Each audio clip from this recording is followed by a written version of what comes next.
అంటే 'మెగా ఫ్యామిలీకి' ఇటు 'అల్లు ఫ్యామిలీకి' మధ్యలో వారు సమసిపోయినట్టే అంటారా? ఈ గొడవ? సమసిపోవటం అంటే సమసిపోదమ్మా.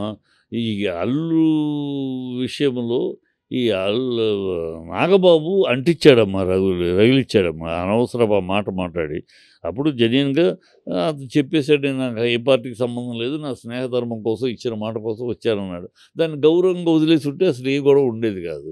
అది మా వాళ్ళే, బయట వాళ్ళే మాకు సపోర్ట్ చేయిస్తే చేసిన వాళ్ళు బయట వాళ్ళైనా మా వాళ్ళే. మాకు వ్యతిరేకంగా వెళ్ళిన వాళ్ళు మా వాళ్ళైనా బయట వాళ్ళు. ఇది ఒక కామెంట్ మాట్లాడి నిప్పు రగిలిచ్చాడు నాగబాబు. ఇప్పుడు అందువల్ల ఏం మాట్లాడాం మనం ఫంక్షన్‌లో అర్జున్ మాట్లాడింది ఏ విషయం దేనికి సంబంధించి? సుకుమార్ ఫంక్షన్ కవిత రమ్మంటే వచ్చాను నేను. నాకిష్టమైన చోట వస్తాను. ఎప్పుడైనా నాకిష్టమైన చోట వస్తాను. నా అభిమానులే నాకు తప్పే ఉంది ఇంట్లో. అభిమానులే ఎవరికైనా లైఫు. చిరంజీవి గారు అనగలరా నాకు అభిమానులు కాదు మిగతా అభిమానులే ఏ హీరో అయినా అభిమానులే. అభిమానులు అదే మాట అన్నాడు. అదే మాట అన్నాడు. నేను ఎక్కడికైనా వస్తాను, ఎప్పుడైనా వస్తా అన్నాడు. దాన్ని తప్పుపట్టి మాట్లాడుతున్నారంటే ఏమనాలి ఈళ్ళని? బుద్ధి జ్ఞానం లేని సన్నాసులు అనాలి. అదే పవన్ కళ్యాణ్ మాట్లాడాడు. పవన్ కళ్యాణ్ మాట్లాడింది అతను పర్యావరణ మంత్రిగా మాట్లాడాడు. పర్యావరణంగా కావాలన్నాడు. అతను గతంలో హీరోసు చేశారు. ఇప్పుడు చేయలేదు. దాన్ని వీళ్ళు ఫ్యాన్స్ బుద్ధి లేని అండర్‌స్టాండింగ్ లేని ఎదవలు ఫ్యాన్స్‌లో కొంతమంది ఉంటారు. ఈ వాళ్ళు బన్నీని గురించి అన్నాడని. అలా ఎందుకు అనుకోవాలి? 'మురుగరాజు' సినిమా కోసం వాళ్ళ అన్నయ్య 2 సార్లు అక్కడ బ్రిడ్జ్ చేశారు. అడవిలో మొత్తం నరికేసేసి బ్రిడ్జ్ చేశారు. అలాగా ఇద్దరు సద్దులకి సాగర్ అడవుల్లో పెద్ద క్లైమాక్స్ కోసం పెద్ద బ్రిడ్జ్ కట్టారు. మొత్తం చెట్లు గిట్లు నరికేసి. అప్పుడు అంటే ఆయన బందిపోడు. ఆయనకు గతం తెలియక తను వచ్చిన ఇండస్ట్రీలోకి వచ్చిన 20 ఏళ్ల విషయం చెప్తే అంతకుముందు 40 ఏళ్ల క్రితం తీయలేదు. దానికి ఏం తెలుసు? బందిపోటు భీమన్లేంటి, అరణ్యం అనేక సినిమాలు మేము పనిచేసాం. అక్కడ తలకోన అడవుల్లో, హార్సిలీస్ అడవుల్లో, నల్లమల అడవుల్లో, ఎన్నో అడవుల్లో తీస్తానే ఉన్నాం. అప్పుడు తీసినప్పుడు చెట్లు నరుకుతానే ఉన్నాం అవసరమైనప్పుడు. ఎందుకంటే అప్పుడేమో రెస్ట్రిక్షన్ లేదు. రూల్ పెట్టారనుకో అడవిలో షూటింగ్ చేసుకోండి కానీ ఈ ఈటిలిన చెట్లు నరకద్దు అని అన్నారనుకోండి. అప్పుడు ఎవరు మాట్లాడరు కదా! మీరు రూల్ పెట్టండి. ఆయన అన్నాడు పర్యావరణం గురించి అన్నాడు. పర్యావరణంలో వాళ్ళ బన్నీని గురించి అన్నాడని ఎందుకు తీశారు? నాకు అర్థమైంది ఏంటంటే వాళ్ళ అన్నయ్య గురించి అన్నాడు. వాళ్ళ అన్నయ్య మురుగరాజుని గురించి అన్నాడు. కొన్ని తెలియక అన్నాడు. గతంలో చేయలేదు. గతంలోనూ చేశారు హీరోలు. అడవుల్లో తీశారు. అడవులు చెట్లు కొట్టేవాళ్ళం. మేము పనిచేసాం. ఎందుకు కొట్టేవాళ్ళం? అప్పుడు ఏమి అబ్జెక్షన్ లేదు. ఇప్పుడు మీరు పర్యావరణం కాపాడు చట్టం పెట్టండి. తీయరు. సో అప్పుడు తీస్తున్నారు. అప్పుడు హీరోలు చేస్తున్నారు. ఇప్పుడు హీరోలు చేస్తున్నారు. అప్పుడు హీరోలు చేయలేదు అనేది పచ్చి మాట తెలియని మాట అతనికి. సగం హాఫ్ మిడిమిడి జ్ఞానంతోటి ఆయనకి ఇండస్ట్రీ అనేది 20 ఏళ్ళుగా తెలుసు. మరి 70 ఏళ్ళు ఇండస్ట్రీ ఇది. 75 ఏళ్ళ ఇండస్ట్రీ. దీంట్లో అడవుల్లో ఎప్పటినుంచో తీస్తున్నారు. ఈ అడవులో తీయటం, షూటింగ్‌కి అవసరమైనప్పుడు ఆ చెట్టు కొమ్మట్టడం, ఈ కొమ్మ కొట్టేయటం, సెట్లేస్తే సెట్ కోసం ఆ ల్యాండ్ అంతా చేయటం, ఇయన్నీ చేస్తానే ఉన్నారు. చట్టం ప్రకారం అబ్జెక్షన్ లేదు గనుక చేస్తారు. చట్టం వస్తే చెయ్యరు అంతే కదా! అది ఈయన గురించి అన్నాడని ఎందుకనో వాళ్ళ అన్నయ్య గురించి అన్నాడేమో. ఆ అవార్డు ఎందుకంటే బన్నీని గురించి అంటే బన్నీని గురించి అన్నాడు. మరి ఆ పాత్రకే కదా నేషనల్ అవార్డ్ ఇచ్చారు. 69 ఏళ్లలో మనకి తెలుగు ఉత్తమ నటుడు అవార్డు దీనికే ఇచ్చారు మరి. అంటే తన మిత్రపక్షమైన బీజేపీ తిడుతున్నాడు ఆయన. అంతేగా మరి. అది అంటే మిత్రపక్షమైన బీజేపీని అన్నట్టే కదా! సో ఇయన్నీ ఆ విచక్షణ లేకుండా ఏదో ఒకటి వాగేస్తున్నారు. అది ముగింపు పలకాలంటే పవన్ కళ్యాణ్ ఒక బాధ్యత గల పొజిషన్‌లో ఉన్నాడు. గతంలో ఓన్లీ ఆర్టిస్టు. ఇప్పుడు బాధ్యత గల ఉప ముఖ్యమంత్రిగా ఉన్నాడు. ఆయన తను నోరు తెరిచి నాయన నేను అన్న ఉద్దేశ్యం ఇది కాదు. మీరు అనవసరంగా అల్లరి చేయకండి. నేను అన్న ఉద్దేశ్యం ఇన్ జనరల్ ఒక మినిస్టర్‌గా పర్యావరణం కాపాడటం కోసం ఇన్ జనరల్ చెప్పాను. అది నేను ఏ ఒక్క వ్యక్తిని ఉద్దేశించి కాదు అని అతను ఒక మాట అనటము. ప ఈ క వీళ్ళని హ్యాండిల్ చేసేది ఫ్యాన్స్‌ని హ్యాండిల్ చేసేది నాగబాబు. నాగబాబు ఒక స్టేట్మెంట్ ఇవ్వటం. అయితే సమస్య పోద్ది. లేకపోతే ఇలా ఉంటది కానీ ఎవరెవరిని చేయగలరమ్మా? వాడేమి అర్జున్ ఒక స్థాయి ఎళ్ళిపోయాడు. ఈ మీరు అల్లరి చేస్తే పడిపోయే కెరీర్ కాదు. వెళ్ళిపోయాడు. ఒకవేళ అతని ఎదుగుదలను చూసి ఓర్వలేక చేస్తున్నారా వీళ్ళు? చిరంజీవి మెగా క్యాంపులో ఉన్నవాళ్ళు ఎవరు ఆ స్థాయికి వెళ్ళట్లేదు. అల్లు క్యాంపుల నుంచి మనాడు వెళ్తున్నాడు.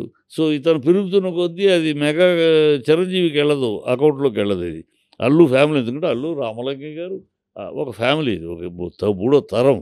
అరవింద్ కూడా ఇండస్ట్రీలో ఏమీ అనామకుడుగా లేడు. ఆయన చక్రం తిప్పినవాడు. ఇవాళ చిరంజీవి ఈ స్థాయిలో ఉండటానికి కారకుల్లో ఆయన ఒకడు. ఆయన మేధాశక్తి, ఆయన వెన్నెముకలా నిలబడి ఎప్పటికప్పుడు పొజిషన్ బట్టి ఒక్కొక్క మెట్టు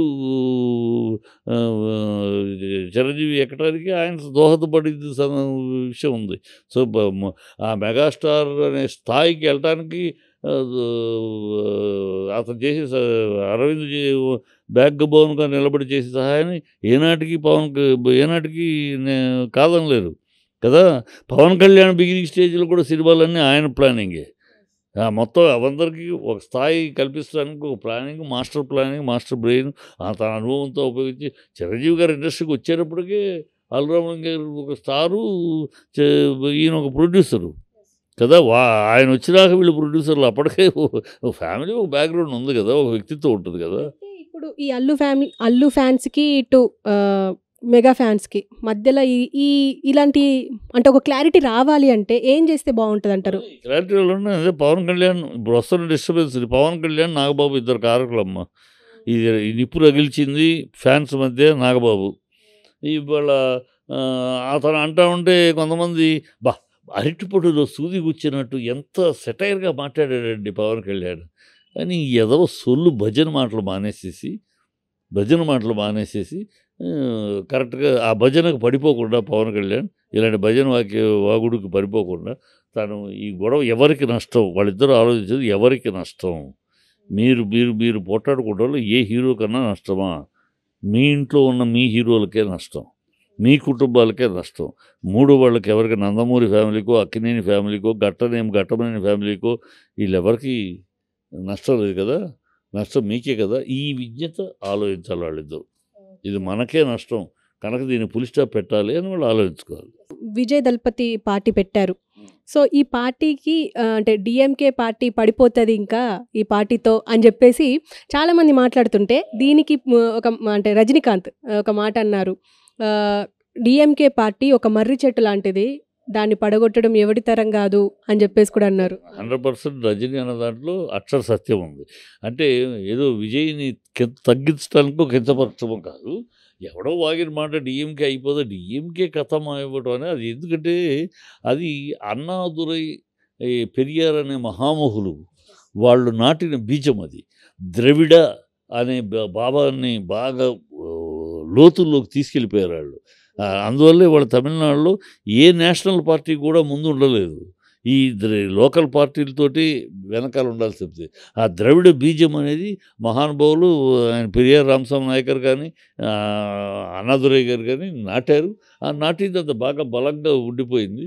సో అది ఎప్పటికీ పతనం కాదు. కాకపోతే ఓటమి రావచ్చు.